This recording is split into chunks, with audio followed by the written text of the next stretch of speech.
देखिए दुर्गेंद्र जी, ये मामला बहुत ही गंभीर, संगीन और संवेदनशील मामला है। ये लोगों के मताधिकार से जुड़ा हुआ मामला है, क्योंकि एक लोकतांत्रिक देश में जो मत की शक्ति होती है वही सबसे बड़ी शक्ति होती है।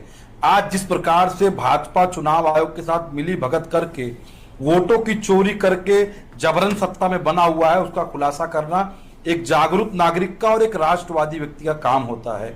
ये इस खुलासे के बाद चुनाव आयोग में बैठे अधिकारियों को शर्म से चुल्लू भर पानी में डूब मरना चाहिए, क्योंकि वे धृतराष्ट्र बनकर जनादेश और जनमत का चीरहरण करवा रहे हैं, लोकतंत्र और संविधान की हत्या करवा रहे हैं।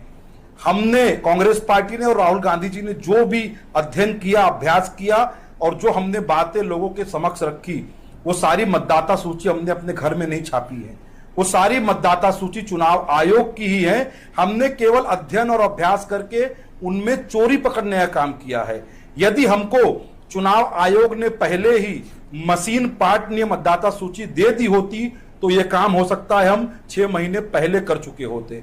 तो हमने एक जागरूक नागरिक के रूप में, एक भारत के राजनीतिक दल के रूप में, एक संवैधानिक सिपाही होने के रूप में देश की जनता के समक्ष ये बात रखी है, कैसे चुनाव आयोग को पंगु बनाकर मोदी और अमित शाह ने भारत के लोकतंत्र और संविधान को बंधक बना लिया है और वोट चोरी कर कर अपनी सरकार बना रहे हैं।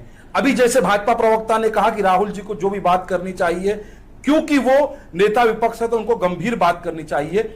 आप मुझे बताइए दुर्गेंद्र जी, राहुल जी ने जो भी मुद्दे रखे अपनी प्रेस वार्ता में, क्या वो तथ्यविहीन है? क्या उसमें तर्क नहीं है? उन्होंने स्पष्ट रूप से यह कहा कि यह चुनाव आयोग द्वारा छापी जा रही मतदाता सूची है, इसका हमने अध्ययन किया, हमने यहां चोरी पकड़ी और एक ही विधानसभा में 1 लाख से अधिक फर्जी मतदाता पकड़े हमने।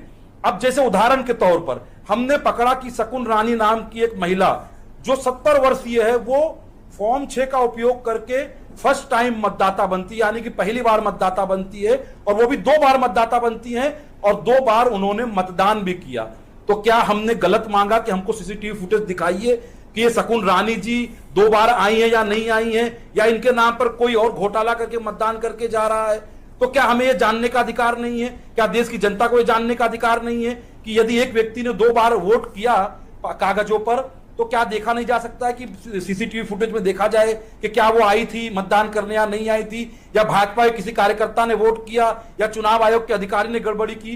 तो हमने जो भी बातें कही है वो बिल्कुल तथ्यों पर कही है। आज भाजपा और चुनाव आयोग इसलिए बौखलाया हुआ है क्योंकि इनकी पूरे फर्जीवाड़े की, इनके पूरे घपले घोटाले की हमने पोल खोल कर रख दी है। और मैं निश्चित रूप से दावे के साथ कह सकता हूं कि चुनाव आयोग के अंदर यदि साहस है, इनके अंदर थोड़ी भी हिम्मत है, तो ये मशीन पार्टनी सूची दे दें, ये सीसीटीवी फुटेज दे दें। हम मोदी जी की चोरी साबित भी करेंगे और ये भी साबित करेंगे कि मोदी जी आज प्रधानमंत्री की कुर्सी पर बैठे हैं तो अवैध तरीके से बैठे हुए हैं। ठीक बात है।